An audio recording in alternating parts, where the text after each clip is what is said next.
Pas tous les jours, mais 3 fois par semaine. Non, mais dites la vérité, oui. 3 fois par semaine. Oui. Alors, la 3e coupe de cross se déroule bien. Les 2 premières épreuves ont été dominées par les Britanniques. On s'attendait à un scénario un peu identique. Rien du tout. Aujourd'hui, on a changé de ton, on a changé de foulée. C'est plutôt une affaire belgo-portugaise. Pierre Depré.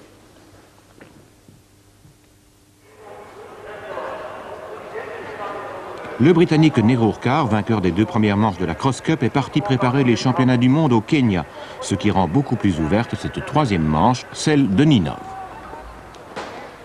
On trouve en effet au départ tous les autres représentants du haut du classement général, les Britanniques, les Hollandais, les 2 Belges Rousseau et Wallem, ainsi que le Portugais Canario. Et tout ça va nous donner une excellente course ce dimanche.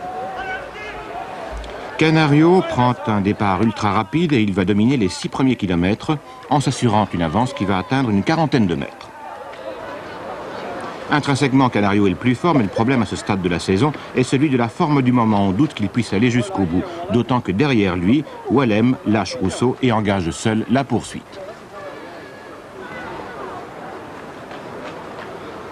Au 5e kilomètre, Wallem rejoint le Portugais. Le jeune Montois, déjà le meilleur Belge il y a un mois à Roulers, est en train de faire sa meilleure course de la saison.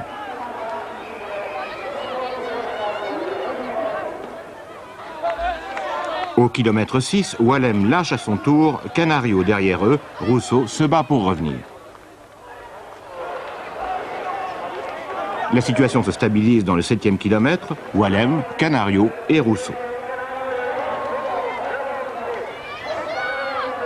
À 1 kilomètre de l'arrivée, Wallem coince à son tour légèrement au moment précis où il faudrait placer une dernière accélération. C'est Canario au contraire qui en est capable pour retrouver et dépasser Wallem.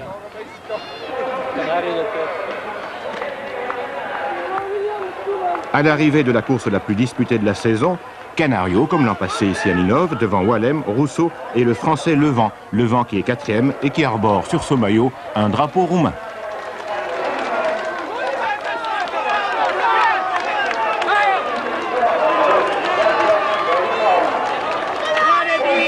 Parce que cela aussi, bien évidemment, c'est l'actualité, la Roumanie. Michel Leb, l'actualité pour nous, l'actualité sportive, c'est terminé. On passe à une rétrospective tout à fait subjective, puisqu'elle est suscitée par vous.